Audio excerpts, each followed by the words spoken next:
안녕하세요. 브레인테크 강사 이승훈입니다. 이번 강의는 언어 조기 교육에 대해서 질문이 들어온 게 있어서 그거에 대한 답변으로 좀 해드리고자 해요.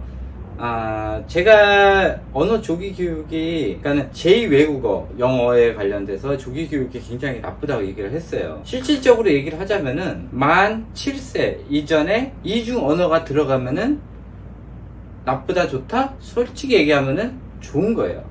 그런데 우리나라에서는 안 좋아요. 어차피 그 언어 교육학자나 언어 연구학자 이런 논문들, 외국 논문들 보면은, 아니면은 외국에서 현직으로 일하는 지금 교수들 보면은 그쪽 나라 실정에 맞춰서 이 교육 자료를 내는 거예요. 전 세계적으로 보더라도 이런 조기 교육이 활발하지 않는 나라에서는 오히려 적당할 수도 있어요. 그래서 제가 얘기를 하는데, 필리핀이나 뭐 태국이나 이런 관광지가 들어간 나라에서는 이중 언어가 들어가도 저는 상관이 없다고 얘기를 해요. 보통 거기에 있는 나라 아이들 같은 경우는 제가 필리핀을 아니까 이제 필리핀에 대해서 예를 들어 드릴게요. 필리핀이라는 나라는 본 언어가 타갈로그예요. 그리고 세부 같은 경우는 세부아너를 써요. 언어 자체가 비슷한 것도 있지만은 다른 언어들도 굉장히 많단 말이에요. 거기에다가 관광지니까 뭐 미국 사람도 오고 유럽 사람도 오고 또 한국 사람도 오고 일본 사람도 오고 중국 사람도 온단 말이에요. 그래서 거기서 일하는 사람들이 잘은 못하지만은 기본적으로는 영어를 하고, 성인이 돼서, 성인도 아니에요, 한 18살? 이 전후부터 자기가 그 관광지에서 일을 하고 싶으면은 내가 마음에 드는, 또 내가 일해야 되는 그곳에 대한 언어를 또 따로 배우게 돼요. 그래서 기본적으로 필리핀에서 외국 관광객 상대로 일을 하는 이런 사람들 같은 경우는 타갈로그는 어차피 서울말이니까 해야 되고요. 그리고 모든 뉴스는 다 타갈로그어로 나와요. 그래서 마닐라 외에 사는 사람들은 본인 지방 말투에 있는 지방 언어에서 총 2개를 배우고요. 또 영어를 배우고요. 이 3가지 정도는 7살 이전에 아이들한테 무조건 다 시켜요. 그래도 우리나라처럼 그 3가지 언어를 다 시켰다고 언어 지연이 온다든지 또 문제가 된다든지 또 뇌질환이 온다든지 절대 그러지 않아요. 또 어떤 관광객을 상대로 하는 아이가 있는데, 그 뉴스에도 나왔고 뭐 이렇게 많이 나왔어요. 근데 그 아이가 지금 한 8살, 9살 정도 됐는데, 그때 당시 8살도 안 된 아이 같아요. 근데 그 아이가 한 7개 국어인가 8개 국어를 해요. 이제 외국 사람들한테 물건 파는 아이였어요. 그래서 길거리에서 먹고 살기 위해서 이렇게 노력한 언어가 그 나이인데도 불구하고 대화가 될 정도의 언어를 7개 국어, 8개 국어 정도를 하더라고요. 그러니까는 이 이중 언어가 원래는 일찍 하는 시기에 하면은 좋은 거예요. 그런데 문제가 뭐냐면은 우리나라에 있는 이런 교육 실정이 굉장히 나쁘기 때문에, 굉장히 열악하기 때문에 하면 안 된다는 소리예요. 우리나라 교육 굉장히 좋다고 생각하지만은 굉장히 후진국 교육을 쓰고 있고, 아직까지 일제시대 이 교육 방식을 쓰고 있어요. 우리나라의 이거 조급한 마음들, 이런 것 때문에, 그리고 좋은 대학을 보내기 위해서 대치동에 있는 이 교육 방식을 일반 지방에서도 쓰고 있단 말이에요. 그러니까 맞지가 않고, 또 그 대치동 같은 데서는 이 아이를 교육시키기 위해서 한 달에 뭐 몇백만 원씩 투자를 한단 말이에요. 근데 거기에 일부분만 빼앗아 비슷하게 흉내를 내다가 아이가 망가지는 경향이 많아요. 뭐 이것도 시켜보고 저것도 시켜보고 하다가. 그래서 아이를 교육을 시킬 때는 그거에 맞춘 맞춤식 교육을 시켜야 되고, 그거에 대한 투자도 실질적으로 아이가 정상적으로 성장할 수 있을 만큼의 양을 투자를 시키지 않으면은 절대 따라해선 안 되는 거예요. 자, 지금 언어 교육학자가 있어요. 프르리사 쿨이라는 교수가 있는데, 이 교수가 워싱턴 대학교의 언어 및 청각 교수를 지금 하고 있고요. 뇌과학 연구소의 공동이사직을 지금 하고 있어요. 현재 살아 계신 분이에요. 근데 이분이 얘기를 하는 게 만 7세 이전 이중 언어 노출을 권장한다는 말이에요. 그래서 우리나라에서 이 교수가 만든 이 논문 자료나 또 연구 자료를 이용해서 제2 외국어인 영어 교육을 일찍 해야 된다라고 얘기를 해요. 그걸로 이용해서 마케팅을 하고 있어요. 그런데 어머님들이 알고 계셔야 될 게, 여기서 말한 노출이란 소리예요. 그러니까 노출하고 학습하고는 다른 거예요. 근데 이 노출이라는 말을 학습으로, 바꿔서 마케팅을 하는 거예요. 일단은 만 7세 이전에 이중 언어 노출을 권장하고, 이때 여러가지 언어를 하게 되면은 실질적으로 아이가 잘 받아들이는 건 맞아요. 그거는 맞아요. 대신 조건이 있어요. 해야 되는 시기가 있고요, 해야 되는 나이대가 있어요. 그리고 할 때 조심해야 될 것도 있고 그러긴 한데, 우리나라는 7세 이전에 너무 많은 걸 시켜요. 영어뿐만 아니라 한글 읽기까지 시키지, 또 연산까지 시켜요. 초등학교 넘어서 해야 되는 이런 것들을 학교 가기 전에 너무 많이 시키는 와중에 이 제2외국어 영어까지 들어가면은 아이가 폭발을 해요. 스트레스를 받아버려요. 오히려 뭐 어떤 어머님은 이런 시기에 영어를 하면은 아이가 그 이후 시기에 하는 거, 그러니까 7세 이후에 하는 것보다 스트레스를 덜 받는다라고 얘기를 해요. 그것도 맞는 말이긴 해요. 근데 이 영어만 아이를 시키고 한글 읽기나 뭐 연산 이런 거를 하나도 안 시키고 요거에만 포커스를 맞췄다 그러면 상관이 없어요. 근데 부모의 욕심은 그러지가 않아요. 이것도 시키고 연산도 시키고 한글 읽기도 시키고, 이거 외에 시키고 싶은 거를, 이런 좌뇌 학습을 학교 가기 전에 엄청나게 많은 양을 시켜요. 아이가 뛰어놀고 밖에서 자연학습을 할 그 시기에 이런 여러가지 학교에 가서 배워도 될 이런 것들을 미리 시킨단 말이에요. 그러니까는 아이가, 특히 우뇌형 아이들 같은 경우는 여기에서 스트레스를 받아요. 그러면서 아이가 괴팍해지고 과잉 행동 반응을 보이고, 심하게는 스트레스성 뇌질환을 앓게 돼요. 그래서 우리나라는 안 된다는 소리예요. 딱 이것만 하면 상관이 없어요. 딱 이것만, 학교 갈 때까지 아무것도 안 시키고 이것만.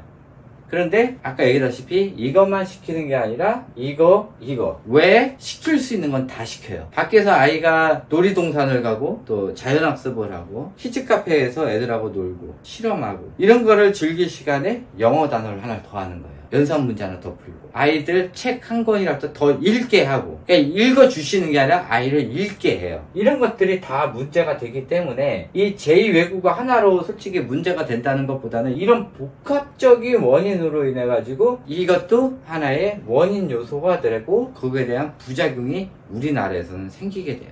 자, 그러면은 제가 이 뇌의 언어 발달 과정을 설명을 해드릴게요. 제가 요전에 강의를 했는데 어떻게 설명을 했냐면은, 이 브로카 영역과 베르니키 영역이 있다고 그랬고요. 브로카 영역은 제가 6세까지 성장하고 6세에서 7세, 그냥 딱 해가지고 학교 가기 전까지는 브로카 영역이에요. 그리고 학교 간 이후에는 베르니키 영역이라고, 그냥 조기 영어를 하지 말라는 의미로 이렇게 얘기를 했는데, 실질적인 발달 과정을 설명을 해드릴게요. 처음에는요, 베르니키 영역이 먼저 생성이 돼요. 그리고 나서요, 생후 6개월에서 약 3세 이전에 아이들 모국어에 관련된 단어를 습득을 하게 돼요.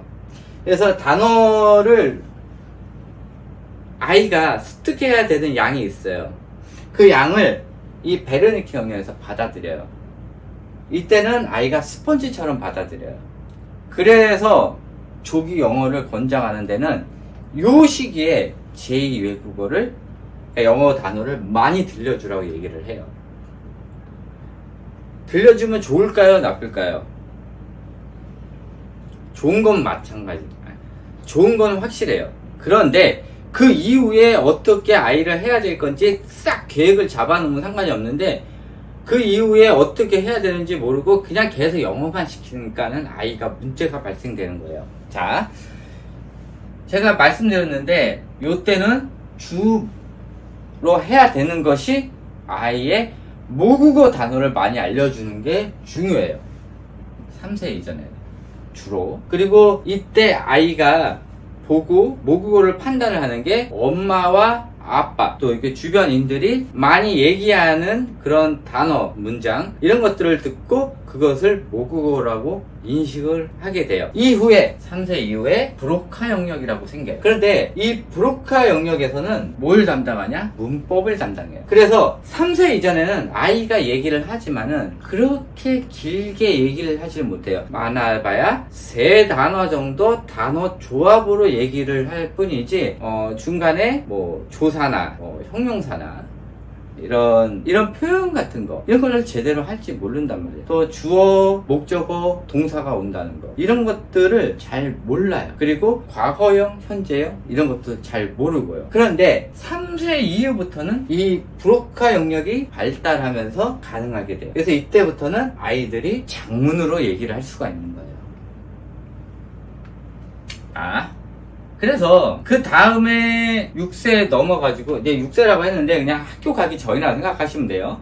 또 학교 간 이후부터는 이 다시 베르니케 영역에서 뭐를 해요? 문장에 대한 이해를 확실하게 할 수가 있어요. 그래서 상대방에 대한 이런, 상대방이 나한테 말하는 의도, 그 다음에 뜻, 이런 것들을 아이들이 생각을 할 수가 있고 의도 파악을 할 수가 있는 게 이 7세 이후부터 가능해요. 그래서 7세 이전의 아이들한테 너는 왜 엄마가 말하면 못 알아듣니? 라는 말을 할 필요가 없어요. 아이는 못 알아듣는 게 원래 정상이에요. 그래서 아이를 이해를 시켜야지, 그거를 못 알아듣는다고 답답해 하시면은 아이도 마찬가지 답답해요. 거기서 이제 틀어질 수가 있으니까 뭐 이해를 해주시고요. 그리고 생후 3년까지는 주로 뭐를 한다고요? 모국어 발달에 뇌에서 포커스를 맞춰요. 그리고 본인의 모국어에 맞춰서 구강 구조가 변경이 되면서 모국어를 잘 말할 수 있게 해줘요. 그래서 서울에 사는 사람들은 서울 말에 맞게 구강 구조가 변경되고, 또 부산 사람은 부산 사람에 맞게, 같은 한국어들에도 또 지방마다 아이의 이런 구강 구조가 변경이 돼요. 그렇기 때문에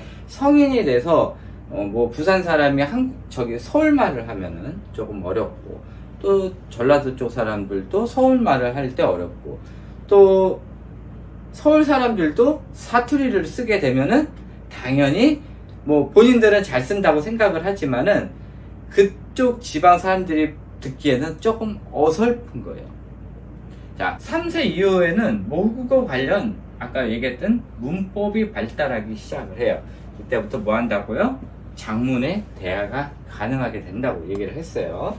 근데 이 3세 이전에 이중 언어 노출 시 아이는 구분을 하기는 해요.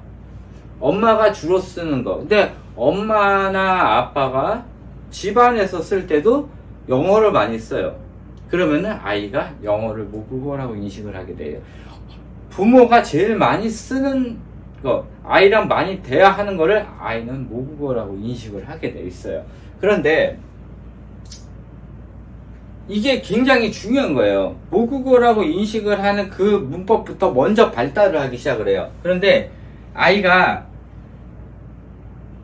한국어를 모국어라고 인식을 했어요. 그러면은 일단은 한국어에 관련된 문법이 발달되고 영어에 관련된 문법도 따로 또 발달이 되기는 하는데, 아이가 얘기를 할 때 뇌에서 어떤 걸 해야 될지 선택을 해야 되는 거예요. 그래서 문제가 뭐냐면은 한국어랑 영어랑 문법 체계가 완전히 달라요. 그렇기 때문에 뇌에서 인식을 할 때, 그리고 그것을 말을 할 때 시간이 많이 걸릴 수가 있고, 또 발달 속도가 느릴 수가 있어요. 차라리 한국 사람이면은 일본어를 가르치는 게 오히려 아이들이 많이 헷갈리지 않고 더 빠르게 습득을 할 수가 있는 거예요. 비슷한 문법에 관련된 이런 이중 언어를 선택을 하면은 아이가 더 빠르게 습득을 할 수가 있는데, 아이의 문법 체계가 다른 언어를 가지고 왔을 때는 문제가 되는 거예요. 그래서 이 교수가 얘기하는 게 뭐냐, 영어에 관련돼서는 영어에 관련된 영어 문화권 사람들이 그거를 배울 때 더 빠르게 습득을 한다는 거예요. 아이가 더 정확하게 발음도 하고. 그런데 아이의 문화권이 다른, 그러니까는 예를 들어서 미국 사람한테, 그러니까 미국 아이랑 대만 아이랑 놔둬가지고 똑같이 중국말을 가르쳤어요. 그랬을 때는 누가 더 빨리 알아들어요? 당연히 대만에 있는 아이가 중국 본토 발음을 더 빠르게 알아듣고 더 정확하게 발음할 수가 있는 거예요. 본인의 모국어랑 비슷한 걸 했을 때 더 빨리 알아듣는 거지, 모국어랑 완전히 다르고 또 문법 순서도 다른 이런 거를 가르쳤을 때는 당연히 느린 게 당연하고 아이들이 그만큼 처리 속도가 더 느린 거예요. 계속 반복하면은 또 나아지겠지만은, 그렇기 때문에 문제가 생기는 게, 아이들의 모국어만 포커스를 맞췄던 아이랑 언어를 섞어서 했던 아이랑 차이점이 뭐냐면은, 언어를 섞어서, 그러니까 3세 이전에 언어를 섞어서 했던 아이들이 모국어가 굉장히 늦게 발달을 해요. 모국어에 대해서 말하는 게 굉장히 늦어지고요. 그러니까는 겉으로 보기에는 다른 아이랑 비교가 되기 때문에 뭔가 문제가 생긴 것처럼 느껴질 수도 있다는 뜻이에요. 그러면은 겉으로 보기에는 언어 지연이 왔다고 생각을 하고, 어린이집을 가더라도 아이는 영어는 잘하는데 한국말을 더듬더듬 얘기를 할 수도 있는 거고, 그렇기 때문에 같은 다른 아이랑 비교를 했을 때 영어 실력은 뛰어나더라도 한국어가 느려서 언어 지연이 온 거 아닌가라고 생각할 수도 있고, 그 다음부터 아이가 언어 치료를 받을 수도 있고, 언어 치료를 받다 보면은 대부분 영어 하지 마세요 라고 얘기를 해요. 다시 한번 얘기하지만 이중 언어, 삼중 언어를 가르치다 보면은 3세 이전에 아이가 어떤 나라 언어에는 어떤 문법을 써야 된다는 이런 것들을 적응되기 전까지는 처리 속도가 느리게 돼요. 그래서 다른 아이들보다 조금 늦게 얘기할 수도 있고, 그만큼 본토 말만 배웠던 아이보다 속도가 더 느려지는 게 각종 언어에 대한 문법을 다 배워야 되는 거예요. 그렇기 때문에 다른 아이보다 배워야 될 양이 더 증가를 하기 때문에 아이가 모국어 배우는 게 속도가 더 늦어질 수도 있고요.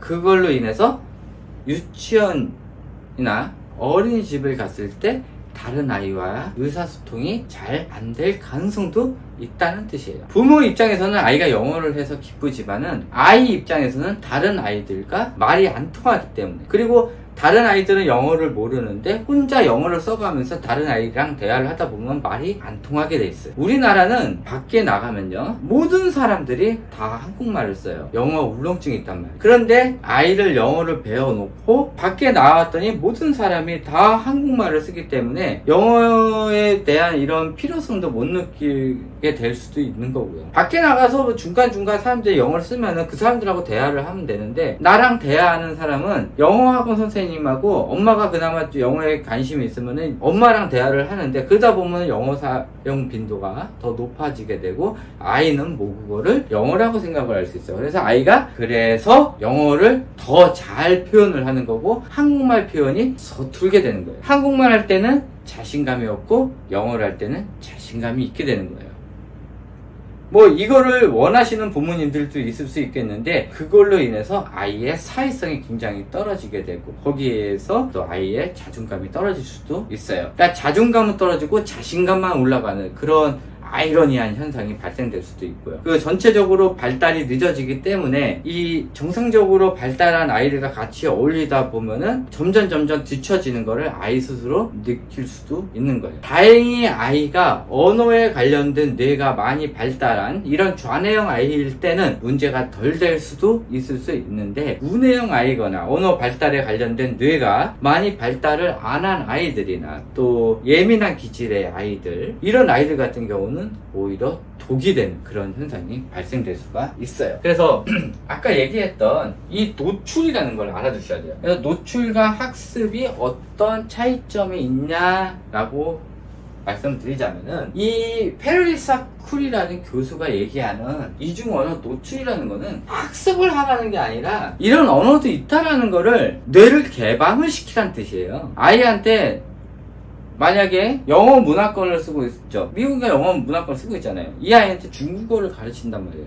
그러면 중국어가 이런 거라 해가지고 부모랑 대화도 해보고 단어도 알려주고 이 시기 때 순서에 맞춰서 이걸 해주고, 내 뇌에는 이중 언어도 들어올 수 있다. 그리고 그거에 대해서 어떻게 이런 문법에 관련돼서 뇌에서 이중 언어 처리도 하는 거를 미리 알려주는 거지. 또 삼중 언어가 들어오면 삼중 언어도 이렇게 처리를 하는 방법을 알려주는 거고, 단 아이가 약간 늦을 수도 있다는 거, 그런 거를 감안하에 해주면은 문제가 되지는 않아요. 그래서 이렇게 노출만 시켜주고 그런 제2외국어, 제3외국어가 들어갔을 때 처리 방식을 알려주라는 거지, 그거를 학습을 하라는 게 아니에요. 그러니까 학원 같은 데 가가지고 스파르타식으로 아이를 가르치는 게 아니에요. 하루에 뭐 8시간 이상씩 아이를 막 영어 노출 환경에서 그냥 매일매일 영어 하는 게 아니라, 기본적인 영어에 관련돼서 아이랑 대화를 하고 그냥 일상 대화 정도, 그냥 간략하게 그 정도로 해가지고 아이가 그냥 간단한 영어 정도 할 수 있게끔 그 정도 정도까지만 하라는 거지, 거기서 더 가가지고 더 심하게 뭐 하면서 뭐 문법도 막 심하게 가르치고, 문법에 관련된 거 제대로 된 그 작문의 문법은 아까 얘기했다시피 6세 넘어서 7세가 넘어야 가능해요. 그런데 그 이전에 아이한테 강제로 포커스 맞춰서 너무 심하게 하다 보면은 아이가 모국어에 문제가 생길 수 있다는 거 꼭 알아두세요. 그런데 이 조기 교육을 권장하는 이 학습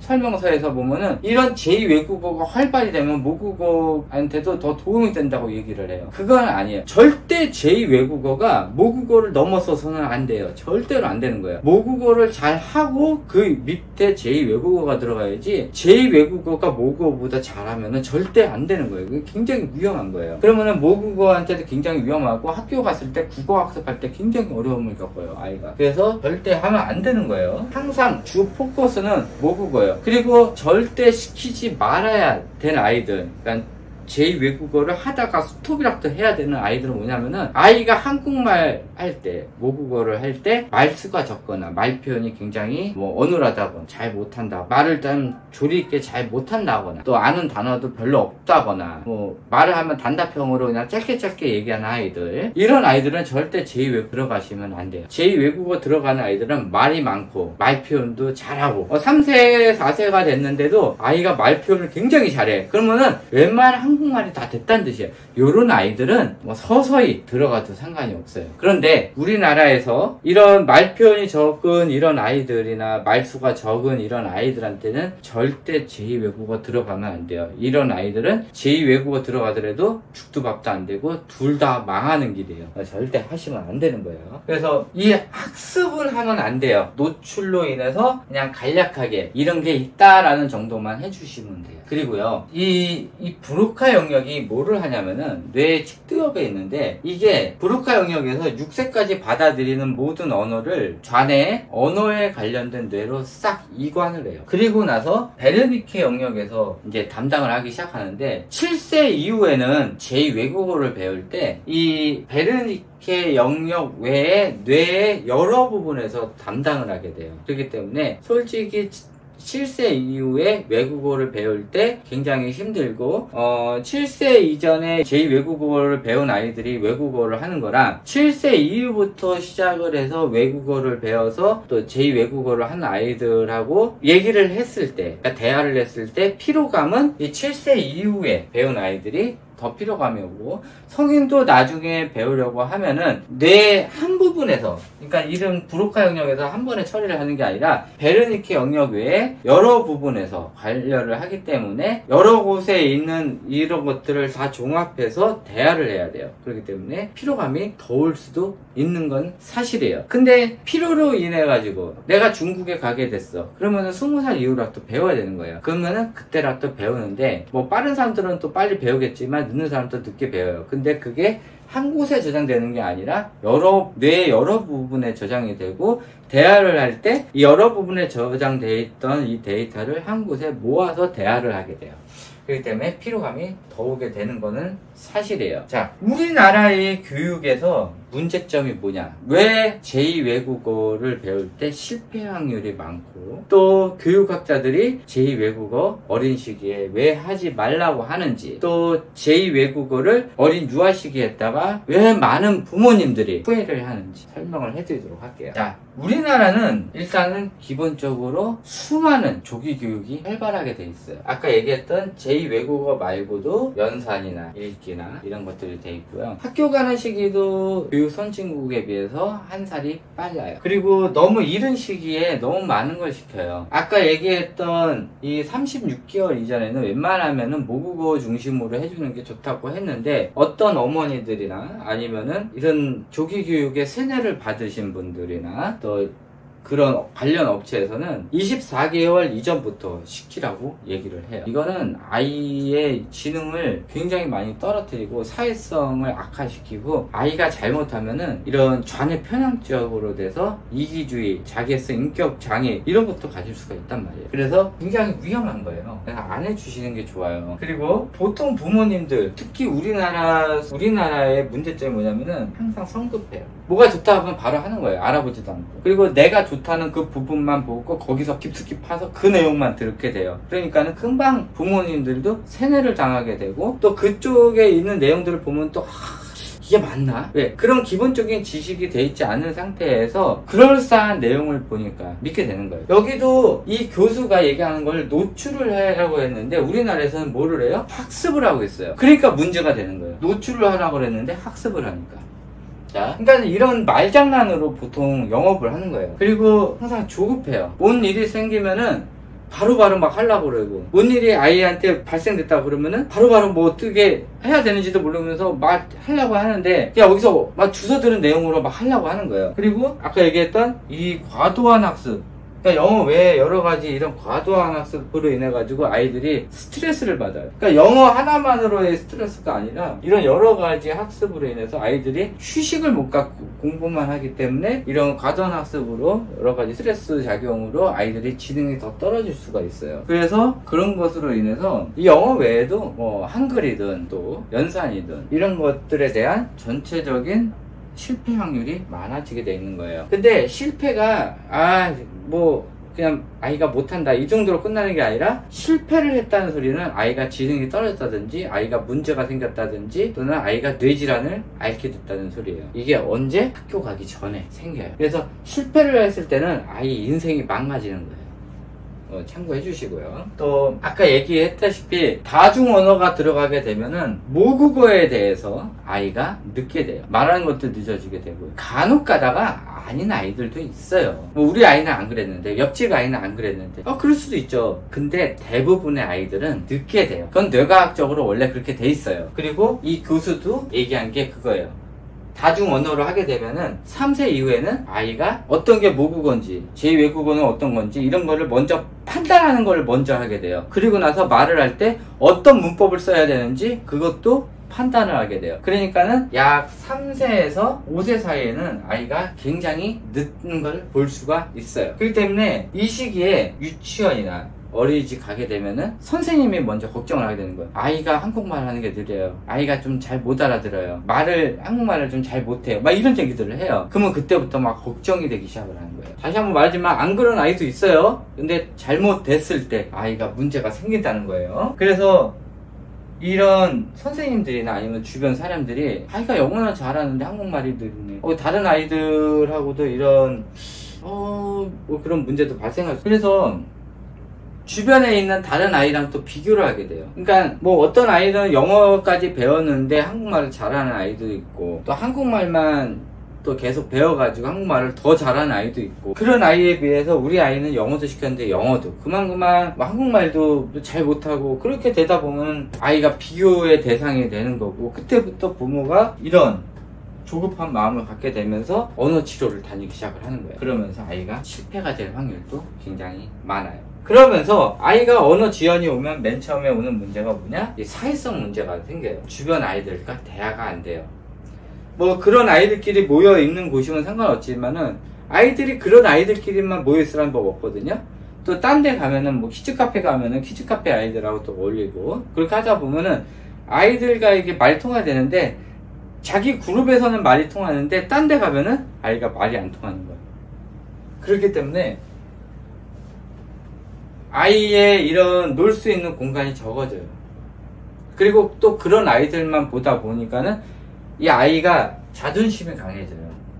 자존감이 아니라 자존심이 강해져요. 그렇기 때문에 본인보다 못하는 아이들을 깔보게 돼요.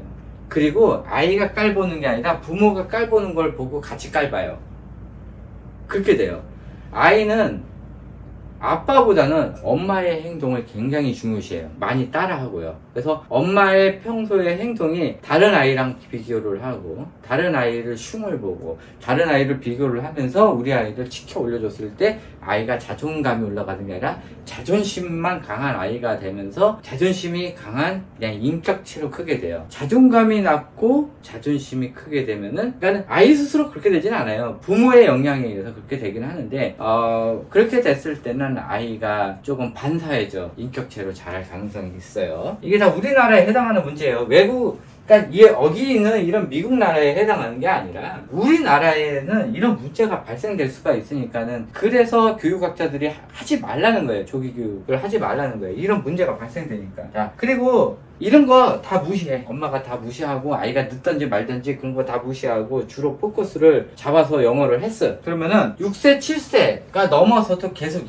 아이가 영어를 해야 돼요. 그때는 부모가 원해서 하는 게 아니라 아이 스스로 원해서 영어를 해야 돼요. 왜냐? 이 브로카 영역에서 뭘 하냐면은 쓰지 않는 거는 다 잘라내요. 학교를 갔는데 학교를 간 이후부터 그러니까 학교를 가는 순간 이 브로카 영역이 전부 모국어로 이동을 하게 되는데 안 쓰잖아요. 그러면은 모국어에 관련된 이 브로카 영역에서 다 잘라내버려요. 안 쓰는 거는. 필요 없네? 필요 없는 걸 내가 왜 가지고 있어? 그러면서 다 잘라서 버려버려요. 그렇기 때문에 그러니까 초등학교 들어가기 전에 했으면은 계속 써먹어야 돼요. 영어를. 뭐 엄마랑 계속 대화도 해야 되고 뭐 학원을 가서더라도 뭐 계속 대화를 아이들과 해야 되고 계속 꾸준히 해줘야 돼요.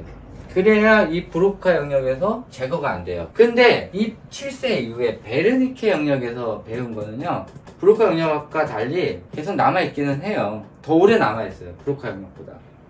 브로카 영역, 그러니까는 이 브로카 영역에서 있었을 때 아이가 영어를 했을 때는요, 영어나 이제 제2외국어 여러 가지를 했을 때는 아이가 발음도 좋고요, 또 많은 단어를 알아듣고 표현도 잘 하고 그러기는 해요. 일단은 발음이 좋아요. 이 7세 이전에 하게 되면. 근데 7세 이후에 하게 되면 이제 발음이 본인은 좋다고 느끼고 뭐 같은 나라 사람들 좋다고 느끼지만 실제로 그 나라 사람들은 약간의 차이를 느낄 수가 있는 거죠. 그래서 이 유아 시기 때 7세 이전에 했을 때는 원어민처럼 발음을 할 수는 있어요. 그렇긴 하지만은 뭐 여러 가지 원인에 의해서 또 모국어 발달도 굉장히 늦을 수가 있고요. 언어를 많이 가르치면 많이 가르칠수록 더 늦을 수가 있지만은 결국은 9세에서 10세 정도 되면은 웬만큼 자리 잡고 비슷하게 돼요. 어머님이 사회성이고 그런 거 애들 다 포기하고 주변에서 뭐라 그러는지 다 신경 쓰지 말고 아이가 언어 지연이 오든지 말든지 이런 거 신경 안 쓰고 그냥 계속 시켜서 9세에서 10세까지 버티면은요 돼요. 우리나라에서 이런 주변 환경 신경 안 쓰고 9세에서 10세까지 버티면은 아이가 다국어를 다 할 수 있어요. 그러려면은 주변 환경이 다 그런 문화권, 그러니까 주변 동네가 다 그렇게 살면 상관이 없어. 그럼 아이도 별 문제가 안 돼요. 근데 그렇지 않는 지역에 살고 있는 아이들은 이때까지 부모가 참을 수 있냐? 절대 못 참아요. 아이가 문제가 생겨요. 예를 들어서 대치동에서 모든 아이들이 그렇게 하고 모든 영어 유치원에서 그렇게 하고 다 그런 문화권에서 살고 있어요. 그러면 아이가 제2외국어를 해더라도 밖에 나가면은 많은 아이들이 다 제2외국어를 쓰니까, 그러니까 영어들을 쓰니까는 별 문제가 되질 않아요. 근데 우리 아이는 요 조그만 다른 곳에서 제2외국어를 배웠어요. 근데 밖에 나가서 제2외국어를 하더라도 알아듣는 사람이 아무도 없는 거야. 자기 부모 외에는 알아듣는 사람이 아무도 없어.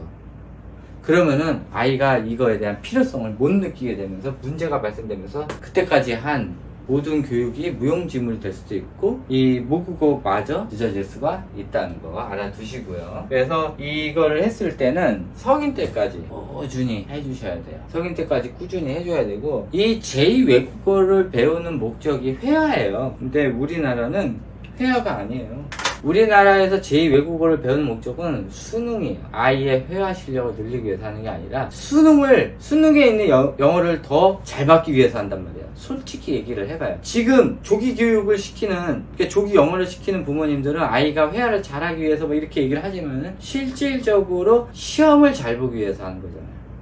대학교 때 영어 수능을 잘 보기 위해서. 근데 영어 수능은 뭐예요? 읽기 독해예요. 회화가 아니란 말이에요. 그러니까는 수능을 잘 맞더라도 이 아이는 말을 못해. 읽고 쓰는 건 잘하는데 말을 못한단 말이에요. 어렸을 때 회화를부터 가르치긴 하는데 결국은 최종 목적지는 읽고 쓰기예요. 이 우리나라 교육이 잘못된 거예요. 그러니까 제가 하지 말라는 거예요. 수능을 목적으로 하면은 이 어린 2살, 3살짜리 아이한테 영어를 시키는 것 자체도 웃기긴 한데 그때부터 수능 준비를 하는 거야. 이 아이는 이 2살, 3살 때부터. 그건 부모의 과다한 욕심이지. 영어 수능 때문에 2살, 3살 때부터 영어를 시킨다는 거. 회화를 목적으로 한다면은 학습을 하는 게 아니라 노출만 해줘도 된다는 거 알고 계시고요. 굳이 영어 학원까지 가가지고 그렇게까지 공부할 필요는 없어요. 집에서 엄마랑 그냥 영어로 대화하고 그런 거 그냥 한두 시간 정도, 많이도 할 필요 없어요. 그냥 간략하게 하는 정도만 했는데, 언제 하냐? 모국어가 완성되는 그 시점, 아이가 말을 잘하고 말 표현을 잘하고 3세 이후에서 한 4세 정도부터 해주는 게 제일 좋기는 해요. 그래서 그때부터 아이가 말 표현을 잘하고 대여섯 단어로 문장 같은 것도 잘 얘기를 하고 이랬을 때 아이의 이런 조기 영어를 해주시면 그닥 문제는 없을 거라고 생각을 해요. 근데 그만큼에 해당하는 또 리스크도 있고 부작용도 있으니까 그거를 감안하자면 하는데 별로 권장은 안 해요. 뭐 발음 좀 나쁘면 어때요? 그냥 7살 넘어서 시켜도 상관이 없는 거고, 우리나라에서는 일단 맞지 않는다는 거. 그리고 우리나라에서 교육을 시키면은 여러 가지 아이들의 이런 언어 지연 현상이 나타날 때 부모가 쇼크가 올 수도 있다는 거, 그런 거 알고 계시고, 또 절대 모국어보다 영어가 더 잘하면 안 된다는 거 알고 계시고. 좀 말이 많아졌는데 아마 이게 제가 제2 외국어에 대해서 할 수 있는 게 최종이에요.